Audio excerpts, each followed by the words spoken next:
আজি নহয়, মোৰ ব্যক্তিগত প্ৰচেষ্টাত মই 21 চনৰ পৰা এইটো চেষ্টা চলাই আছোঁ। সফল হোৱা নাই সেইধৰণে বেলেগ কথা, যোৱাবাৰ সফল হৈছিলে, কিন্তু আমি জয়ৰ সন্মুখৰ পৰা কিয় ঘূৰি আহিলোঁ এইবোৰ এতিয়া সকলোৱে ৰাজনৈতিক নেতাসকলে চিন্তা চৰ্চা কৰা উচিত। তো যি নহওক, আকৌ আৰম্ভ হ'ল। মোৰ তাত এটা ভূমিকা আছে, মই এইটো সকলোৱে আপোনালোকে দেখিছে। মোৰ ব্যক্তিগতভাৱে তেনেকুৱা কোনো কথা নাই, কিন্তু মই বিশ্বাস কৰোঁ যে ভোট বিভাজনে সদায় বিজেপিৰ দৰে এটা একনায়কত্ববাদী এখন চৰকাৰ সহায় কৰি আহিছে। গতিকে তেওঁলোকে বহুত অপকৰ্ম কৰিছে, আৰু আজি ঘটনাবোৰ বিশ্লেষণ কৰি চালে দেখা যাব যে এইখন অসমত বিজেপি থকালৈকে কেতিয়াও মুক্ত আৰু নিকা নিৰ্বাচন সম্ভৱ নহয়, কেতিয়াও সম্ভৱ নহয়, এইটো অসম্ভৱ। কাৰণ এতিয়া ইলেকশ্যন মানে অকল বিজেপিৰ লগত যুঁজা নহয়। বিজেপি মোৰ কাৰণে প্ৰধান শত্ৰু, মোৰ তাৰ ব্যাখ্যা আছে। সেইকাৰণে মই বাকীসকলৰ লগত যিয়ে নহওক সাপ নেউল সকলো মিলি পেলাই এখন যুঁজ দিয়াৰ সময় আহিছে, এটা ঐতিহাসিক দায়িত্ব আমাৰ ওপৰত পৰিছে। এই কথাবোৰ যদি আমি বুজি নাপাওঁ, অসমীয়া মানুহে যদি চেতনা নাহে এতিয়াও, তেতিয়াহ'লে কিন্তু অসমৰ বেয়া ফালে গৈ আছে। বাহিৰত চপমকনি এটা আছে, প্ৰচাৰৰ জোৰত আছে, টকাৰ জোৰত আছে, মিছা কথাৰ জোৰত আছে, কিন্তু প্ৰকৃততে যিটো ঘটিছে এই জাতিটোক জীয়াই ৰখাটো বৰ কঠিন কাম হ'ব যদি এতিয়াই কথাবিলাক উপলব্ধি কৰা নহয়। আৰু আগন্তুক দিনত এই সাম্প্ৰদায়িক ৰাজনীতি, বিভাজনৰ ৰাজনীতি, আমাৰ মাজত কিমান মিলাপ্ৰীতি এখন ধৰ্মনিৰপেক্ষ এখন সমাজ, তাত তেওঁলোকে যিবোৰ কাণ্ড কাৰখানা কৰিছে, ই আমাৰ জাতিটোক থান-বান কৰি পেলাব। শংকৰদেৱক অপমান কৰা হ'ব, জ্যোতিপ্ৰসাদক অপমান কৰা হ'ব, বিশ্বৰাভ বা ভূপেন হাজৰিকা, এইবোৰ সকলো কোনো মানুহে তেওঁলোকৰ কোনো এজেণ্ডাত কেতিয়াও সাম্প্ৰদায়িকতা নাছিলে। এইটো এটা ছেকুলাৰ কথা আছে। সেইখন সমাজত বহুত যত্ন চলিছে মানুহক বিভাজিত কৰি ৰাখিবৰ কাৰণে, জাতি জনগোষ্ঠীবোৰৰ মাজত এটা ঘৃণাৰ মনোভাৱ আনিবৰ কাৰণে। হয়তো তেওঁলোক সম্পূৰ্ণ সফল হোৱা নাই, সেইকাৰণে তেওঁলোকেও কৌশল সলাইছে। কিন্তু আমি একেলগে থাকিব লাগিব, এইটোৱে কথা। আমি যদি একেলগে নাথাকোঁ, তেতিয়াহ'লে আমাক মানে সহজ হ'ব আৰু ভাঙি পেলাবলৈ বেছি দেৰি নালাগিব। কিন্তু আমি একমুঠ হৈ থাকিলে আৰুনো কি কৰিছে, আমাৰ এটা সুযোগ আহিছে সময়ৰ কাৰণে।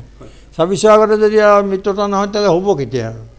তেতিয়া 26 আগতে আমি বহুত চেষ্টা কৰিছোঁ, আৰু মইতো চেষ্টাহে কৰিব পাৰোঁ, তাতকৈ কি কৰোঁ। আজি এটা মহৎ অনুষ্ঠান, মই কৈছোঁৱেই মোৰ ভাষণত। এনেকুৱা এটা অনুষ্ঠান, এনেকুৱা এটা যে ইমান ডাঙৰ কাম হৈ আছে আমাৰ কাষতে, নাজিৰাত, মোৰ ঘৰ আমগুৰিত, ঐতিহ্যমণ্ডিত এখন ঠাইত এচাম মানুহে কমিটেড, সমাজৰ প্ৰতি দায়বদ্ধ, মানুহৰ প্ৰতি সহানুভূতিশীল এচাম শিক্ষিত মানুহে যে এই কামটো কৰি আছে, ভাবিব আচৰিত লাগে। কাৰণ মই জনাত অসম তথা উত্তৰ পূৰ্বাঞ্চলৰ ক'তো এনেকুৱা প্ৰচেষ্টা চলি থকা নাই। এইটো বহুত ডাঙৰ কাম হৈছে, মানে পৰৱৰ্তী আৰু ইমান কঠিন কাম।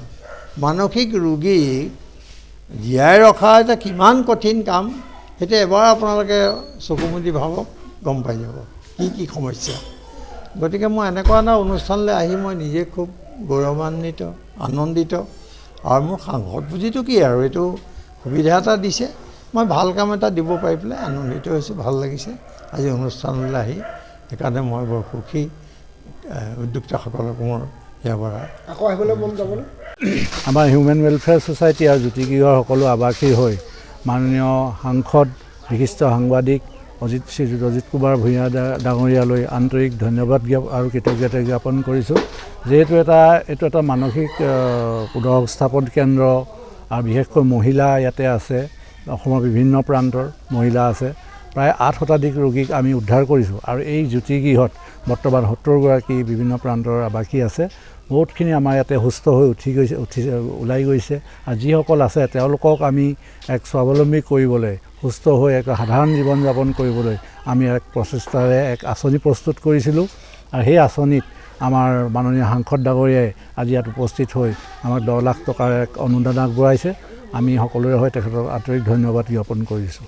লগতে আমাৰ এই অঞ্চলৰ যিসকল মহিলা আছে, এই সকলো মহিলাকে আমি স্বাৱলম্বী হোৱাৰ এক আঁচনিত এই অন্তৰ্ভুক্ত কৰাবলৈ সিদ্ধান্ত গ্ৰহণ কৰিছোঁ। এই ক্ষেত্ৰত আমি সমগ্ৰ অসমবাসী ৰাইজৰ লগতে মুখ্যমন্ত্ৰীকে ধৰি সকলো আমাৰ যিখন চৰকাৰে আজি এই অসমত বিভিন্ন আঁচনি প্ৰস্তুত কৰি আছে, আমাৰ এই যিটো স্বেচ্ছাসেৱী সংগঠন, এই সংগঠনৰ কামৰ আমাৰ চাই পেলাই আমাকো যাতে তেওঁৰ সহায়ৰ হাত আগবঢ়ায় তালৈকে মই অনুৰোধ জনালোঁ। আপুনি আচলতে এইটো চাওক, আমাৰ যেতিয়া এইটো আমি ইয়াতে এষ্টাব্লিছ কৰিছিলোঁ, তেতিয়া বিভিন্ন সংবাদ মাধ্যমত উত্তৰ পূৰ্বাঞ্চলৰ একমাত্ৰ এইটো মহিলা মানসিক পুনঃসংস্থাপন হিচাপে পৰিগণিত হৈছিলে। গতিকে মই তেখেতক এই বিষয়ে অৱগত কৰিছিলোঁ আৰু তেখেতে সেইমতে সহায় জনালে। নিশ্চয় বিচাৰিম। বিভিন্ন আজি বহুতো আঁচনি ৰূপায়ণ কৰি আছে, বিভিন্ন জেগাত কৰিছে। হয়তো তেখেতে ইয়াত দৃষ্টি পৰা নাই বা তেওঁ গম পোৱা নাই, মই এই সংবাদ মাধ্যমৰ যোগেদি তেখেতক দৃষ্টি আকৰ্ষণ কৰিছোঁ। আৰু যিহেতু এইটো এটা বাৰ্ণিং প্ৰব্লেম, এটা মুখ্য সমস্যা। আজি পদপথত আপোনালোকে সকলোৱে দেখিছে যে বিভিন্ন পদপথত এইসকল মানুহ অনাই বনাই ঘূৰি ফুৰিছে। আমি যিমানখিনি আমাৰ শক্তি আছে, আমি সেই অনুপাতে আমি এই কামখিনি কৰি গৈছোঁ। গতিকে মুখ্যমন্ত্ৰী ডাঙৰীয়া শ্ৰী হিমন্ত বিশ্ব শৰ্মা ডাঙৰীয়ালৈ মই অনুৰোধ জনাইছোঁ যাতে এই বিষয়টোৰ ওপৰত তেওঁ গুৰুত্ব দিয়ে আৰু আমি কাম যে কৰি গৈছোঁ তাতে আমাৰ অকণমান সহায় আগবঢ়াবলৈ অনুৰোধ জনালোঁ।